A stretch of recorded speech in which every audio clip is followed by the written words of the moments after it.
Hi everybody, Ian Bremmer here around your world in 180 seconds. I have your questions lined up on my phone and we're ready to go. Number one, are China's Taiwan war games losing their intimidation power?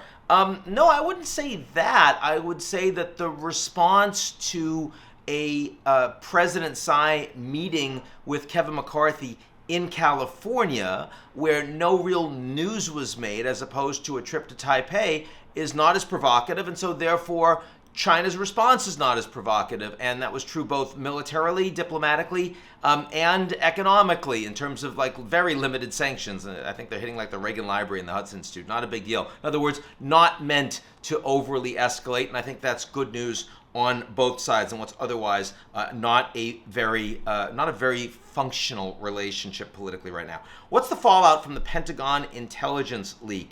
Well, there's clearly going to be a level of concern on the Ukrainians that there's not, they're not as robust militarily, and that there's not as much support for what they can accomplish in their counteroffensive as people might think. That's problematic because it'll put more pressure on them to engage diplomatically with the Russians earlier than perhaps they would like, or than Zelensky would be politically prepared to. The thing that I took away from this leak that was most concerning is how close a UK spy plane was to being shot down by the Russians in the Black Sea. Again, we have to understand that this is an environment where Russia is treated as a rogue state, run by a war criminal, by the United States and by all of NATO. That's a very dangerous place to be. This is a nuclear power with lots of massive military capabilities fighting an active war, and the West isn't in a direct war with them, but they're doing the intel,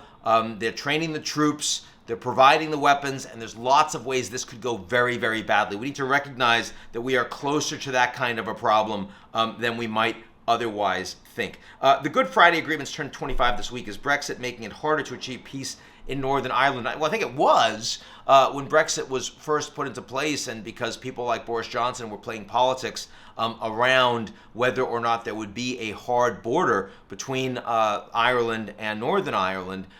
That has largely been resolved by Rishi Sunak with the EU, and clearly an enormous amount has been accomplished over the last 25 years.